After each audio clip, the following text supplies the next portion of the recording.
Welcome, everybody, to Think Like a Marketer Show, episode number 30. Yes, number 30.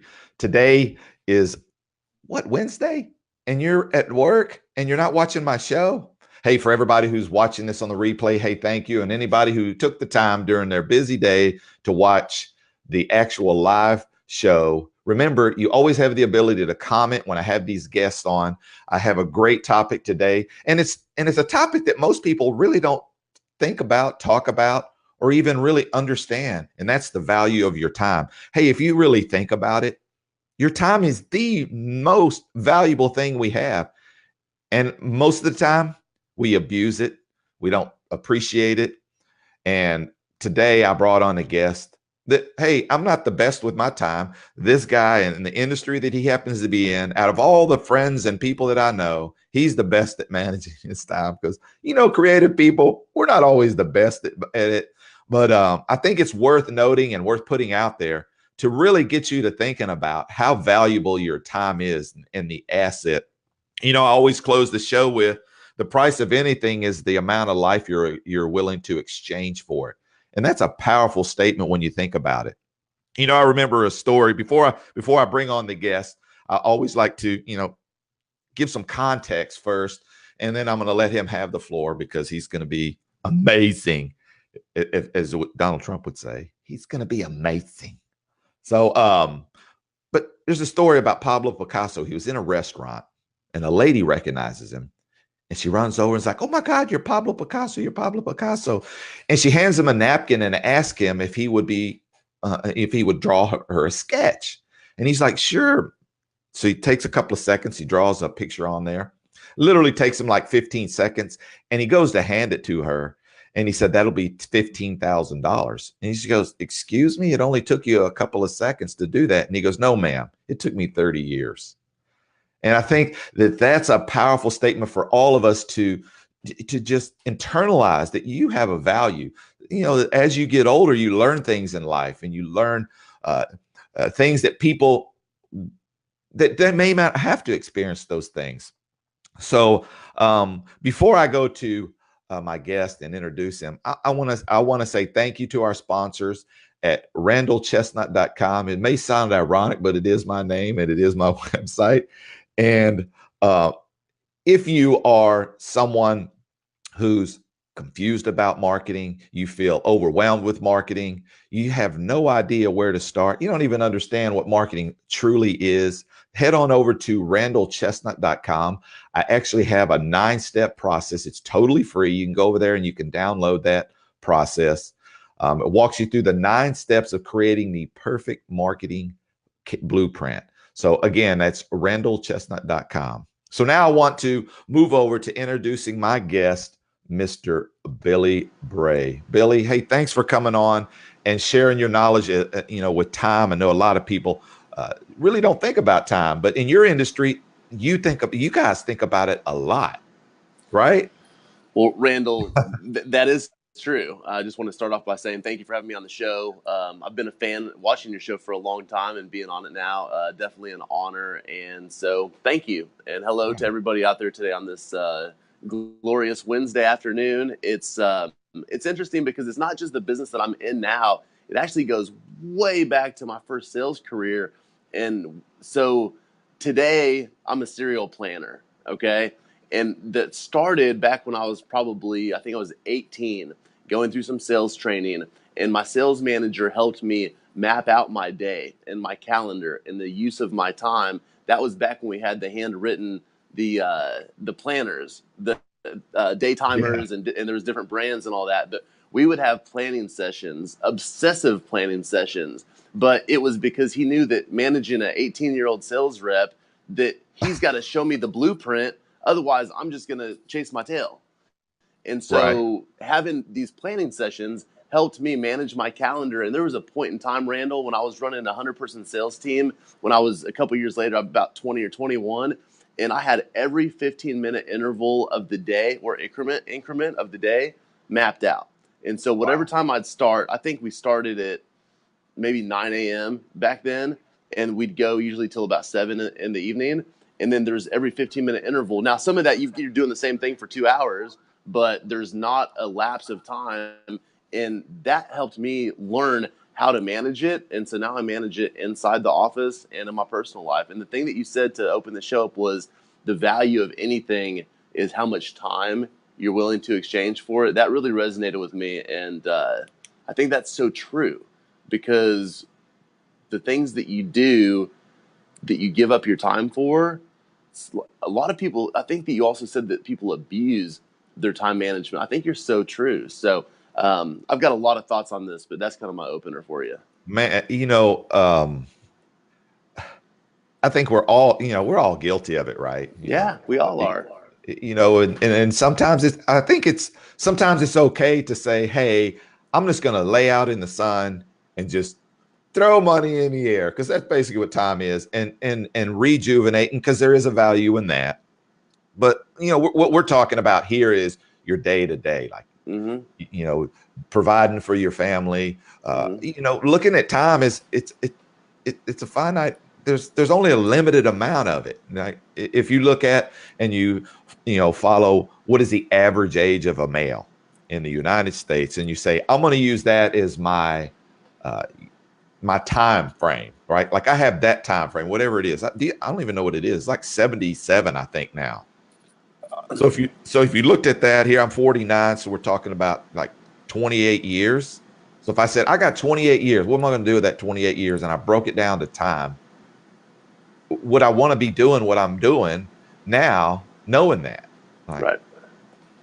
So I know you have a lot of great tips for people on how they can start maximizing their time, and actually just really actually taking control and understanding, what time is for them and what it can be.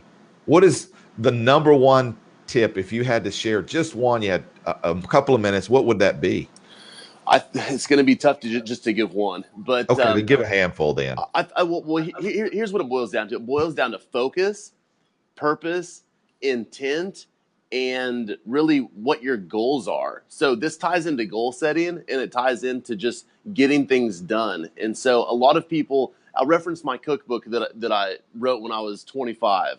I talk in there about like it's fast, easy, cheap, healthy meals. The key word is fast. People say, "Oh man, I don't cook because I don't have enough time." Well, we can debate that all day. But if you've got 15 minutes to cook a meal, maybe a few minutes to clean up afterwards, and maybe a few even to prep, if you can do that in just call it 30 minutes, which it shouldn't take that long.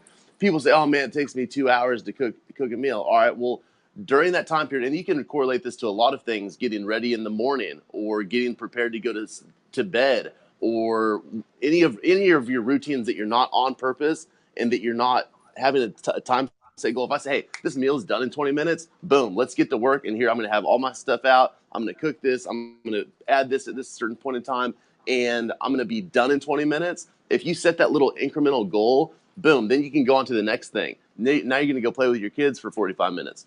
Then after you play with the kids for 45 minutes, you're going to do some reading for 30 minutes. If you have these, sometimes you got to put it on paper so you can see it in your head.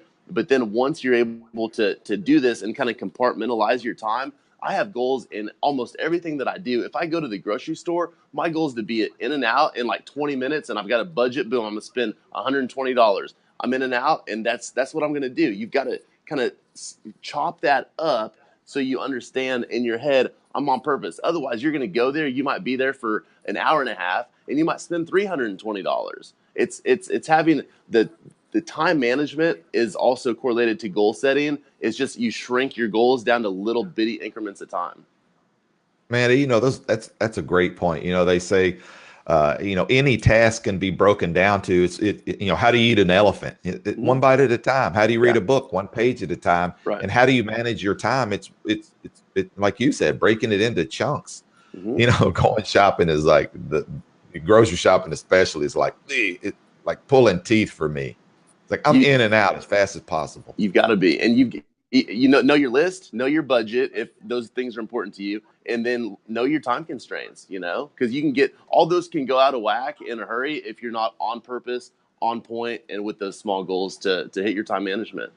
Right. It's those are great tips that you gave. I mean, you always break it down to simplest form. Um, where would you say that you see the most amount? Is your morning time the most productive time, or is it evening? Is it after lunch, before lunch, or is it just depending on what industry you're in? It's going to depend on the person. I think that there's morning people, there's night owls, and people get their waves of energy and first and second waves, sometimes more. I think that's really going to depend on the person. Me personally, it's really like late morning to early afternoon is when I'm just at my peak and working efficiently and getting things done. That's another point to make is when you're at work. So we're talking about work specifically. You could correlate this to a lot of things, but when you're at work, be at work and work. Don't just be there to be there and talk to your friends in the hallway and go to the coffee machine 2 or 3 times.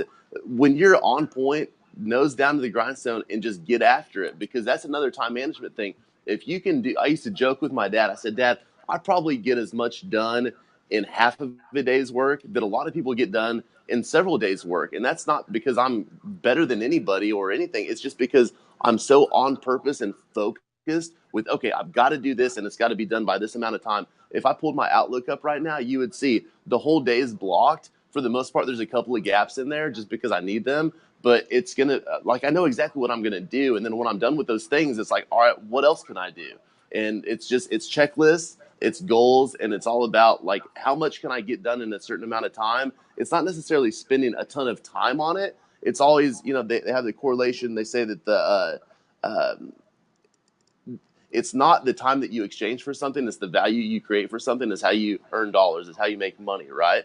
And so if you can create a ton of value in a short amount of time and then move on to something else, then you're able to create more value in elsewhere to create more dollars or raise more money for your charity or something along those lines as well. And so I think that they all tie together. All of those things really piece together.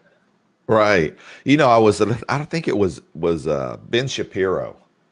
And I don't know if you listen to him or not. First off, he just talks at 10x speed. Yeah. So just the fact that he talks fast, he gets more done. Yeah. But he had talked about that whenever no, it was, you know who it was? It was Jordan Peterson. It wasn't Ben Shapiro. It was Jordan Peterson, and he was talking about his time. And then how people are asking, like, how do you? He writes like an article a day, and then he's on a couple of shows a That's day, and he's like, impressive. and when they look at all these things, like, how do you prepare for all of that?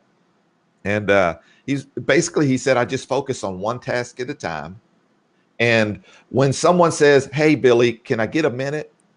It's not really a minute, because when you are in it and you're truly focused in it, and someone pulls you back out of it, even if they just took 1 minute of your time, truly 1 minute, and that you answered a question, to get back into that focused mode Right. takes you another 5 to 10 minutes. So they actually really took 10 to 15 minutes of your time.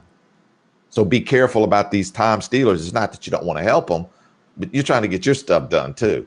That's right. And And so, being mindful of, jumping in on it, on absolutely. someone who's focused on their day and you're not.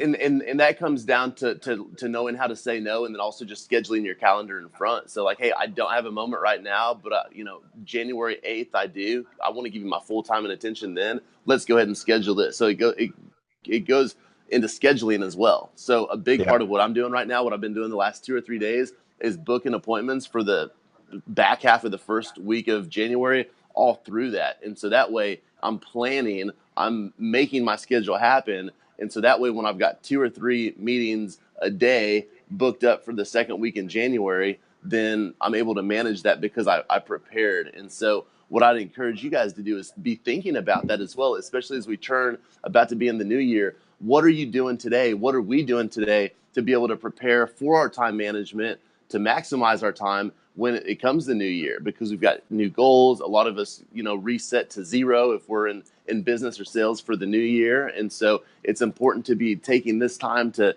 create that wave of momentum into the year. And so that way you can effectively manage your time, because the last thing that we want to do is get to January 2nd and say, uh-oh, I've got a lot of work to do to build my calendar out, right? So just Right. preparing, planning, preparing, being on purpose, on focus, and having these goals. what are your goals? Do you want one appointment a week or do you want one appointment a day? Okay, well, if you want one a day, then now's the best time to just kind of be revving up for that, because getting in front of people right now might be a little bit challenging. It's a lot easier to say, hey, Randall, can we meet on January 20th?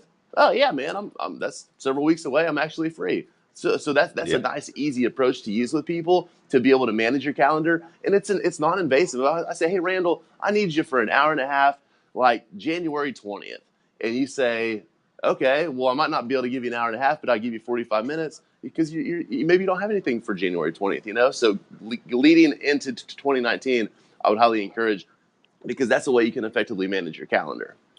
Right. I think it's good for people to take a moment and figure out how valuable their time is in like actual real dollars, like now, It can be a like being scary able to exercise if calculate you it. really do the math. And if someone knows that, let's say for example, that they find out that their value of an hour for them is $100, it makes it easy for you to look at your time and go, well, if it takes me an hour to mow my yard, but I only have to pay somebody $35, financially, it doesn't make sense that I mow my own yard. Exactly. But what are you doing with that time while the guys are out there mowing your yard? That's the difference. Are you using that time to make $100 an hour, or are you doing something where you're not? Because that's that people can get confused in that equation. And I saw something yesterday. I think it was, here's the activities of a $5 an hour worker. Here's the activities of a $10 to $30 an hour, and they had to increment it out. And I think the top one was $10,000 an hour, like doing major deals, negotiating major contracts, things of that nature. But to your point, I agree 100%. If it's either you're buying time so you can relax and do something else, like go to the gym or have family time, that's extremely valuable. But careful on the expense management side of things. If you're spending all this money because you're like, oh, I'll just get them to do this and them to do this. And if you're not making that return during that time period and you're not financially where you want to be yet, be really cautious on that. If you are, then, that's kind of the ultimate place we want to get anyway. So good job on that. However, make sure that as you're managing that time, if you legitimately want your maid to clean your house so you can sit on the couch and watch TV because that's your personal time that you need, fine. But just be really cautious when you think about that math equation. Yeah, that's a great point. The new iPhones, they give you the ability to, it tells you how much time you spend on social networks and other apps on your phone. So go back And over the last couple of months, do the math on that, and you're, yeah, that can be really scary. I don't know if I've seen that on mine, but it's that's on the new X that it's a feature you can activate. And then it'll give you a report and it'll tell you, you spend 4, 5, 3, 1 hour a day. I seen one phone. It was like they posted a picture of it and said it was like 9 hours a day they averaged on their social media. I'm like, 9 hours? If that person's time was worth even $50 an hour, that they spend $450 of their time. Well, like you said, if they were doing income producing activities with that same 9 hours. Now, if that person's business is on social media, then fine. Sure. Like what we're doing right now, that's not a problem. But if you're just scanning and just, Well, that just person's wasn't. well, and if it's an entertainment thing, like look, I get it, but when there's the common myth of, oh, I don't have enough time, and we've all heard there's so many hours in a day, we've all got the same amount of time. It's how you spend it, it's how you use it. All of those cliches and all of those things, they're really important, not to discount them, but there's so much more. Like if you legitimately spent from whatever time you wake up to whatever time you go to bed producing, and take the social out of the equation, take the TV out of the equation, and take the just kind of the lazy time out of the equation, you could probably get enough done in one day to match a lot of people's 3 and 4 and 5 days activities. And that's how you can become successful early in life, and or if you're starting later in a short amount of time, is to be able to get this done. Elon Musk wrote a post the other day. He said, I get twice as much done than the normal person because I work twice the hours than the normal person does. Like, Right. okay, it makes sense. So I'm not saying that you have to work 100 hours a week like what he's claiming that he does. I'm sure that he does. But if you spend your 35 or 45 or how many hours you work in a week, and you actually get after it and get things done, I think that the way that you do that is by planning this out, by managing your time, and by the day before or certainly that morning knowing everything that I'm going to do today, I'm on purpose, I've got a goal, I'm on point, and I've got these time constraints that I'm going to hit, and I'm going to make sure that I'm focused so I hit those time constraints. I think that you may find yourself being more productive if you think about those things, and it's important you can write that down if you need to remember, okay, focus, have small incremental goals, be on point, be on time, have these compartments of time management. I think that it may help you, and then utilize the list, the getting the most important things done. Write your list of what you need to do. Do the hard thing first. Do the money making activity first. Do the things that are important first, and then it'll free you up to say, oh, you know what? I actually did a lot more than I thought I was going to do today. I'm going to go, I'm going to go walk through the mall, or I'm going to go get my pet something at the pet store. You're going to end up finding out that you have more time, because you've probably heard this as well, but I don't know who said it, but if you want something to get done, give it to a busy person.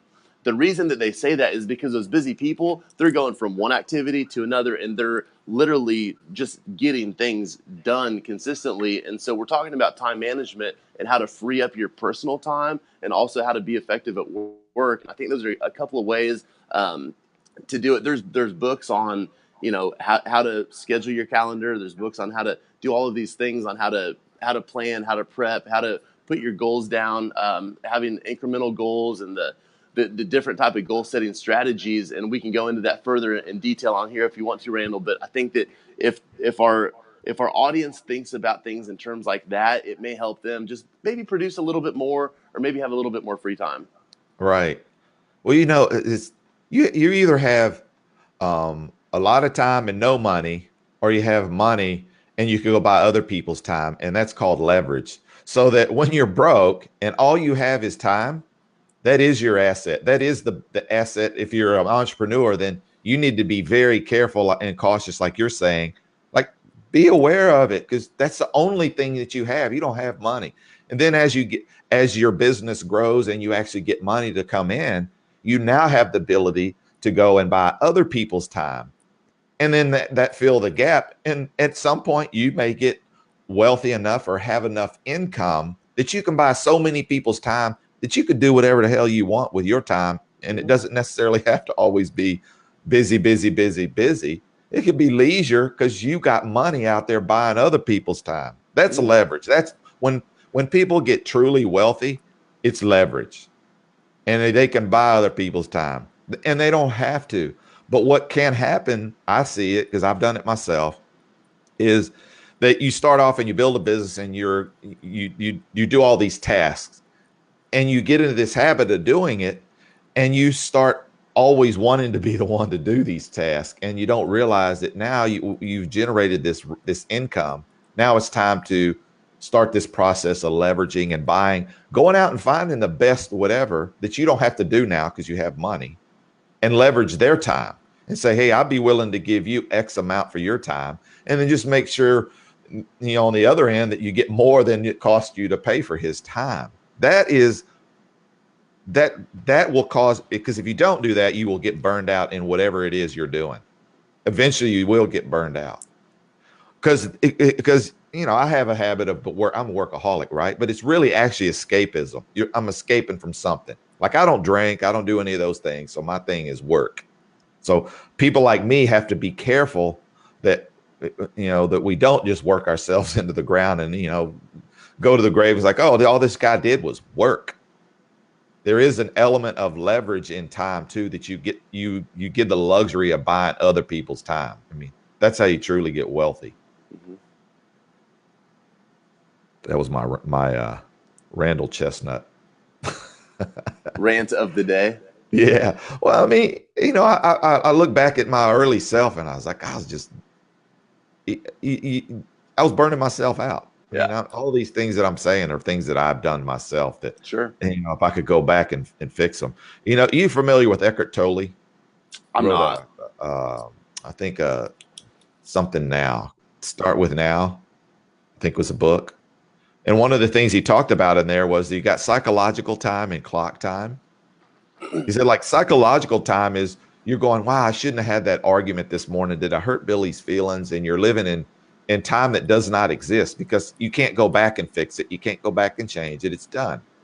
Or you're living in ahead of time going, oh, I can't wait till I go to, or I do that, or I see that, or what's going to happen to you in the future. You can't do anything about that either. The only time that actually truly exists is right now. Mm. This is the only time that you can affect something, or whether it goes left or right, or the way that you want it or not want it. And majority of us live in psychological time and not clock time. And if we could pull ourselves out of that and live in the present, which is what I think the power of what you're saying is, like, get it on paper. You know, when you're doing it, that you're actually living in the present moment. And we should all take note and live in the present, because it's actually really the only time that truly exists. No other time actually exists. I really like what you're saying there, because if you're sitting at your desk right now, or if you're about to go back to work or whatnot, think about that for the rest of the day, because that's really impactful. Because I think that I live in psychological time, because I'm forecasting into the future a lot, because I'm getting ready for something, or I'm preparing for something. And I think that taking that time, it might even make it might make work and your personal life more enjoyable if it's just like, hey, right now is now, and this is it. But on the flip side of that, I'm not gonna take an opposing side, but I will add, when it comes down to your psychological time of thinking into the future, or forecasting, or planning, I think that it can help your now time. That it can help your time right now. So, like, we plan to have this engagement today, and we set that up, and we're kind of both ready for it and all that. And so it's helping this moment be what it is, and it's good.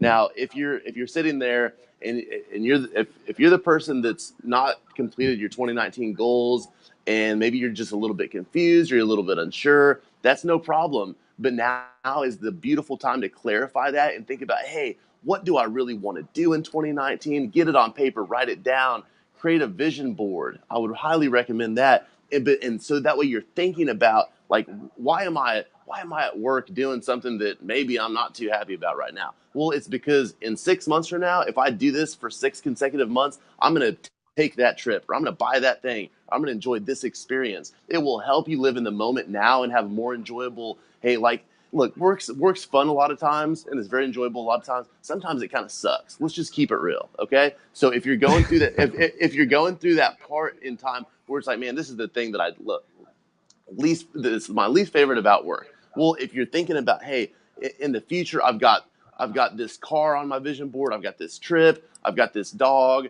I've got this this physique, I've got this new gym membership at the nice place downtown. Whatever it is, it's going to be more motivating, more inspiring for you to forecast into the future. And so I'd recommend put that on paper, get you a picture, put it on a vision board, put it in your room or your office or wherever you'll see it every day. So that way you're constantly subconsciously thinking about, this is why I'm doing this. This is my purpose, and this is what I'm moving forward, what I'm moving toward. And then when you're in that moment, enjoy it, or instead of dreading it, just think about what's going to happen next. Yeah. We think about our time now, and compared to when I was younger and you didn't have internet, social media. Hell, when I was a kid, we didn't even have call waiting. You'd actually call somebody, and if they were on the phone, it would actually give you that busy sound, which most people don't even know what that sounds like. It's like, eh, eh, eh. He's like, damn, they're on the phone. It wasn't call waiting like an extra fee if you Yeah, wanted, it was. At the time, it was. You were cutting edge if you had that or the caller ID. Like, I remember when we got caller ID, it was probably the same time that my mom had a car phone. I was like, dang, we're rich. What? Because we can see who's calling us, and we weren't. But I was like, that's awesome, man. And I think we were maybe one of the first people to get caller ID because my parents ran a business from home, so they needed it really bad.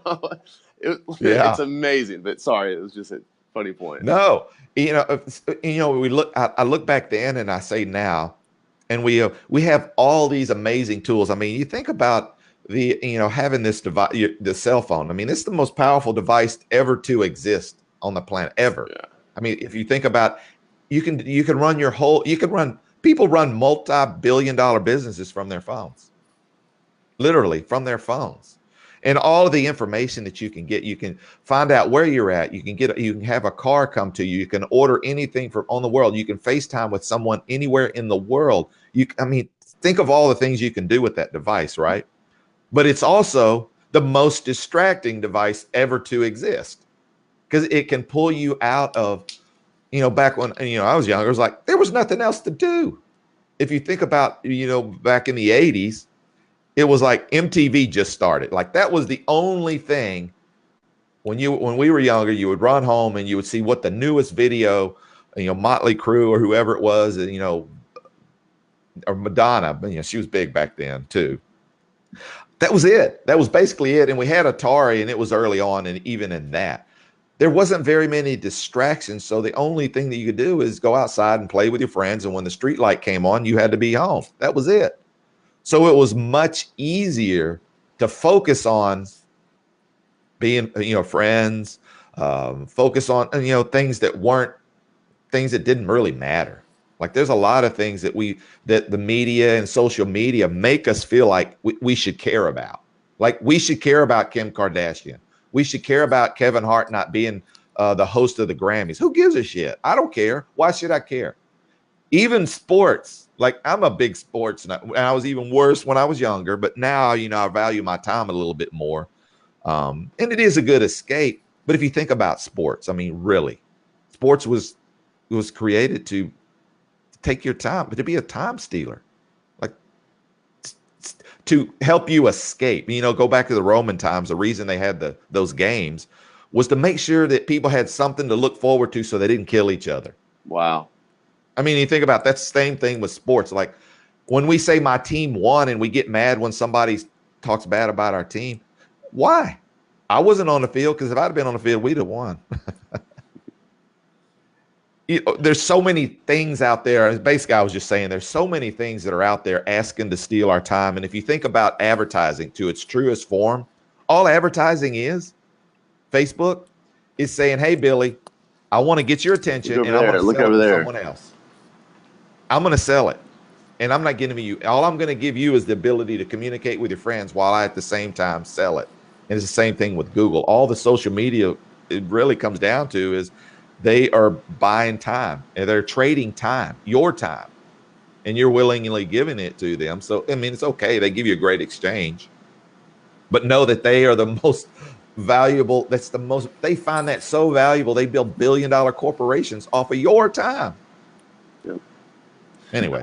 I think a lot of what you're talking about is kind of at the first part of what you were saying was having phone and discipline is what I kind of took from that. And understanding that it is a tool, and it's so cool, right? Awesome times that we live in. It's a tool, but use it that way when you're in your job or in your money making time period. If you put walls up against that or around that, and then use it as a toy when you're having your escape, your time to escape. If you want to see what your friends are doing, you're going to spend 20 or 30 minutes. I encourage that, because you're going to see cool stuff like this show and other podcasts, and there's the ability to learn from it.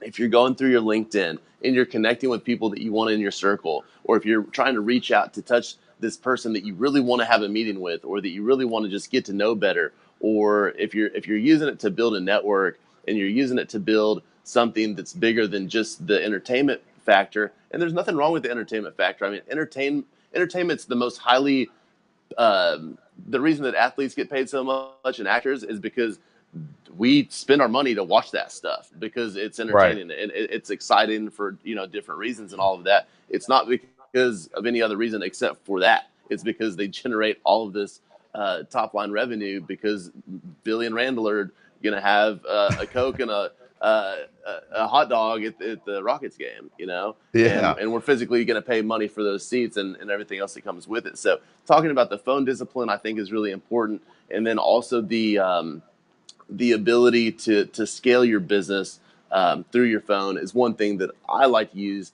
It's really important to me, and it helps you. We're talking about time management. It helps you leverage your time, and it helps you create more time for yourself, because it gives you better reach. I was thinking about this the other day, Randall, and we're talking about the time exchange for money. Well, I've got all these envelopes. They're white. They're kind of boring, but I've got them stuffed with things as well. And I was telling my friend last night, I said, hey, what'd you do today? And I went through my schedule, and part of when I walked him through he was like, dang, you got a lot done. I was like, yeah, I did. It felt good, right? It's going to be even better tomorrow. And then he went through his and he killed it too. So it's exciting to kind of have those exchanges. But I said, part of my day was actually stuffing envelopes. And he's like, what? He's like, I pay people to do that for me. He said, how many do you have? I said, well, I've got 100. He said, okay, that's not so bad. If I'm sending out a mailing of a couple thousand or several thousand, like that would be, that's definitely something that I wouldn't do. I said, you know what? But if you really think about that, it takes me 3 hours to go from start to it's in the mailbox. That 3 hours of time, it is valuable. But you think about the people that I'm reaching out to and touching and that are actually, look, can I outsource this for some money? Yeah. But it's not that bad, because if I carve this out in what would otherwise be maybe a free time, it's going to be something that I can do and justify that, because the amount of time that I would spend either calling all of these people or stopping by their offices, or a combination of the two, just reaching them, just having this thing hit their desk it's valuable enough for me where I think that it's worth my time. And again, could I outsource it and pay some money? Sure. But if I can put this on a part of my time that's really not my core money making activity time, I think it's a supplement. So it's just kind of interesting the way that I looked at that. And I see both sides of the argument, but it's just interesting because it's another lever. You're spending time to leverage your time. And you said something about leveraging earlier. You're spending your money to leverage your money. That's what banks are all about. It's what investors are about a lot of times. And so it's how do you scale? How do you lever up? And how do you have a bigger impact with what you've got right now? Right. Man, God, there's just so many. As you really start internalizing the value of time, especially as you get older in life. Did you ever watch Any Given Sunday? Hey, Al did you get up and take a bathroom break just now? No, I'm kidding. No, I actually had to turn on the light. No, it's good. Yeah, I have seen that movie several times actually. And the speech that he gave in the locker room. Do you remember that speech that he gave? It was, and he's talking about, do you fight for that inch? Just one more inch in that time. Yeah. You really, and then there's this part in the speech where he says, when you get old, things start, you start losing things. Your friends around you start dying, and you really start emotionally understanding that, life for all of us is going to end at some point. And, I wanted to, we're coming close to the end. I do want to say this, that everyone, no matter who they are, where they are in the world, their circumstances of life, what they look like, we all are blessed that we were born, number one. I mean, the odds of us being born, we're winners just being able to be born.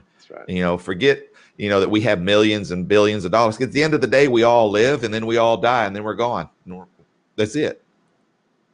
And some people get more time to turn that into something magical, and some people don't. Some people have a limited amount of time, and they do so many amazing things with that small amount of time, and where others have this 100 years and they don't do anything with it.